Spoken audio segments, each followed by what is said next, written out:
अभी जिंदा है म्हणत अशा पद्धतीने शहाजी बापूंनी जी झुंज दिली आणि मला वाटतं की सगळ्यात शेवटच्या टप्प्यामध्ये जी ही त्यांची भावनिक प्रतिक्रिया आली त्यामुळं नक्कीच तिथल्या निवडणुकीला एक प्रकारची कलाटणी मिळताना आपल्याला बघायला मिळते आणि ज्या पद्धतीचे अंदाज आज आपण व्यक्त करताय त्यामुळे सांगोल्याची जनता ही शिवसेनेच्या आणि शहाजी बापूंच्या सोबत उभी राहिली याचा आम्हाला नक्कीच आनंद वाटतो.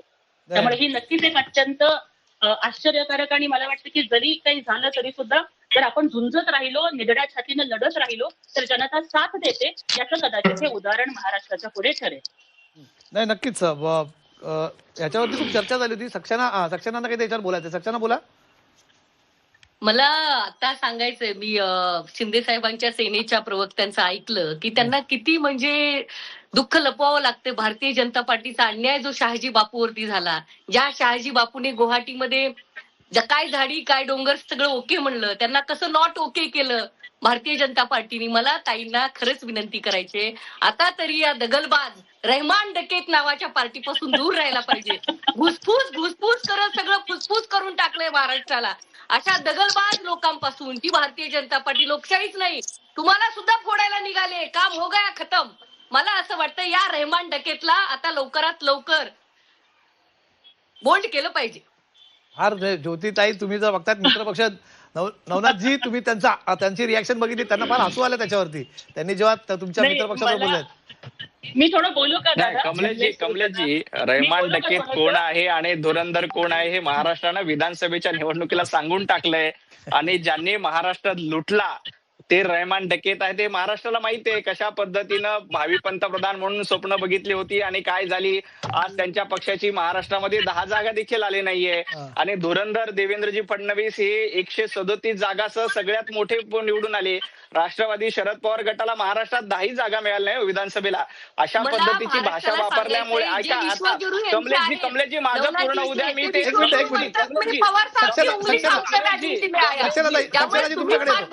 तुमच्याकडे येतो एकेकडे. कमलेशजी माझं पूर्ण होऊ द्या. बोला बोला नवनाथजी बोला. नवनाथजी बोला. डिबेटमध्ये एक सभ्यता असते, ती सभ्यता देखील बोला नवनाथजी. संधी आहे. चला नवनाथजी बोला.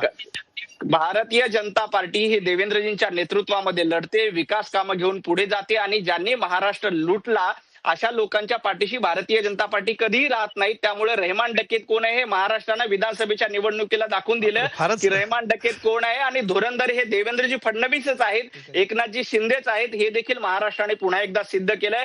आणि या नगरपालिकेच्या निवडणुकीमध्ये आपण बघतो की मराठवाड्यामध्ये ओला दुष्काळ आला होता, त्याच्यानंतर मोठ्या प्रमाणात मराठवाड्यात नवनाथ एक मिनिट थांबाल. फक्त आपल्यासोबत शहाजी बापू आहेत, त्यांचंच ऐकूया काय म्हणणं आहे. शहाजी बापू आपल्यासोबत जोडले गेलेत फोन लाईन वरती. शहाजी बापू स्वागत आहे. आवाज येतोय माझा? हो येतोय आवाज, बोला. आम्ही एक्झिट पोलचा इथे अंदाज व्यक्त करतोय. तर आम्ही ज्या जागांचा इथे अंदाज व्यक्त केला आहे तर असा आमच्या एक्झिट पोलमध्ये एक अंदाज येतो आहे की तुमच्या सांगोल्यामध्ये शिवसेनेचे आनंद माने यांचा आमच्या जे पोल एक्सपर्ट आहेत अभिजित ब्रह्मनाथकर त्यांचा असा अंदाज आहे की आनंद माने तिथे उद्या विजयी होताना दिसतील असा ते अंदाज व्यक्त करतायत. तुम्ही काय तुमची प्रतिक्रिया द्याल तुम्ही याच्यावर? सांगोला शहरवासियांनी कालच्या निवडणुकीमध्ये शिवसेनेला चांगल्या पद्धतीनं मतदान केलेलं आहे असं मलाही मतदाना दिवशी दिसून आलं. त्याला 2 कारणं झाली. एक तर आमची शिवसेना सांगोल्यात एकाएकी पडली आणि गेल्या शिंदे साहेब मुख्यमंत्री झाल्यानंतर सांगोल्यात जो विकास झाला शहराचा जवळपास 180 ते 200 कोटी पर्यंत निधी आला. त्याचा परिणाम जनतेने पॉझिटिव्ह घेतला आणि ही निवडणूक तशी थोडीशी सहानुभूतीची शिवसेनेला लाट या ठिकाणी मिळाली. त्यामुळं निश्चितपणे आम्ही विजयी होऊ असा मलाही विश्वास आहे. मला ठीक आहे. इथे भरपूर चर्चा चालू होती तुम्ही यायच्या आधी की मित्र पक्षाने दगा दिला, त्याच्याबद्दल बोलण्याची सोय नाही. तुम्ही नाही काय असतंय बंद साहेब आहेत का? आहेत. थांबा एक मिनिट. शहाजी बापूंना बोलू देत ना पूर्ण. बंद साहेब काय असतंय काही वेळा तडजोडी करताना इकडं तिकडं होत असते. थोड्या फटाफुटी झाल्या दुर्दैवानं म्हणा, परंतु निवडणूक शिवसैनिकांनी चांगली केली आणि असे काय आमचे भाजप बरोबर लय कडवे वैर आहे अशातला भाग नाही. ज्या पद्धतीनं आम्हा दोघात जुळाय पाहिजे तो दुर्दैवानं जुळू शकलं नाही. यात दोष कुणाचाच नाही. काय एखादी चूक आमच्याकडे झाली असेल, काय चुका त्यांच्याकडे झाल्या आग्रहाच्या, त्यामुळे झालं. पण असं काय आम्ही फार मोठं, शेवटी असं आहे, ही सरकार आपल्याला चालवायचं आहे ना, आपल्याला भाजप आम्ही थोरला भाऊच बांधलेला आहे, त्यामुळं भांडायचं कोणाबरोबर? आम्ही भाजप बरोबर भांडणार, आमचा अधिकार आहे भाजपला भांडायचा. नाही, आम्ही नाही, ठीक आहे. भाजपशी भांडणार, आम्ही दुसऱ्या पक्षाला भांडायचं हो, तर आता काय काय करणार? तुमचं तर ऐकू का, तुम्ही काय म्हटला होता शहाजी बापू?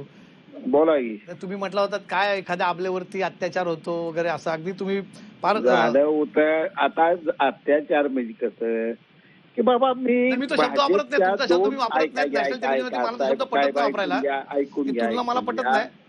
ऐकून घ्या की हा. बोला, मी बोला बापू, बोला. भाजपच्या 2 वेळा लोकसभेच्या निवडणुका अतिशय कष्टानं पार पाडल्या होत्या. बरं. हे भाजपच्या वरिष्ठ सर्व नेत्यांना माहित आहे, फार राबलो होतो मी. आणि विधान परिषदेची बी परिचारक साहेबांची निवडणुकी मी आणि माझ्या लहान भावांना अंगावर घेऊन केली होती. बरं बरं. त्यामुळं आम्हाला वाटलं होती भाजप बरोबर थोडं भाजप आम्हाला यावेळी हातभार लावल, पण दुर्दैवाने ते झालं नाही.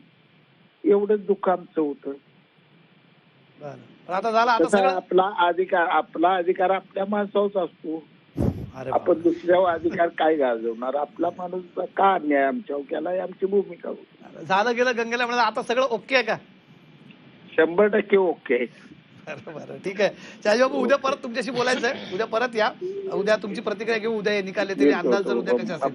धन्यवाद. बघा, तुम्ही शहाजी बापू म्हणतात सगळं विसरलं सक्सेनाजी, तुम्ही म्हणतात तुम्ही कुठे रेहमान डकेत पर्यंत जाऊन पोहोचलात. शहाजी बापूच म्हणतात झालं गेलं आता सगळं ओके म्हणतात. मला एक सांगायचंय, जी परिस्थिती त्या दिवशी तिथं उद्भवली होती, त्यांनी त्यांची नॅचरल कमेंट, त्यांची संवेदना त्यांनी इलेक्ट्रॉनिक मीडिया समोर मांडली होती, याला दुर्लक्ष करता येणार नाही.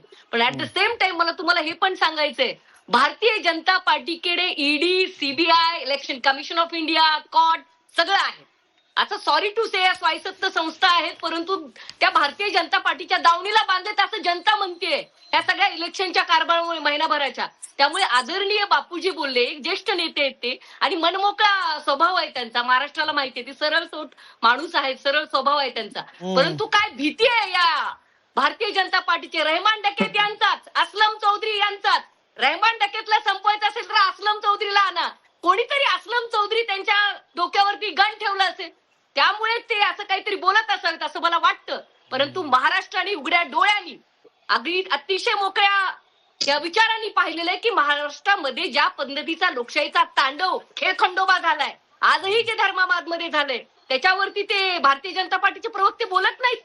धर्माबादमध्ये इनामी मंगल कार्यालयामध्ये हजारो पुरुष महिला कोंडून ठेवल्या, थिएटर मधून माणसं बाहेर पडत तशी पळत होती. राजेश पवार नाव घेत होते, सगळ्या चॅनल्स वरती डेटा मी बोलते, त्याचं उत्तर द्या ना. निवडणुका आम्ही, आमचा एक्झिट पोल, आमचं देवेंद्रजी आज आलेत, आणि ज्या पवार साहेबांबद्दल आता प्रवक्ते बोलले भारतीय जनता पार्टीचे, तुमचे विश्वगुरु देशाचे पंतप्रधान म्हणतात ते माझे गुरु आहेत, मैं उनकी उंगली थांब कराया, त्याच्यावर काय उत्तर आहे? चला एक जाऊया, एक सक्सेनाजी, आपले हे सगळे मुद्दे निरंतर चालणार आहेत, पण काय तुम्ही आता फार जाऊ नका धुरंधर रेहमान डकेत पर्यंत. तो रेहमान डकेत फार डेंजर आहे. ते म्हणतो, रेहमान डकेत म्हणतो की काय, रेहमान डकेत की दी हुई मौत कसाई नुमा होती. आता त्याच्यापर्यंत नको जाऊया, आपण थांबूया, हे लक्षात ठेवूया सगळ्यांनी. माझ्या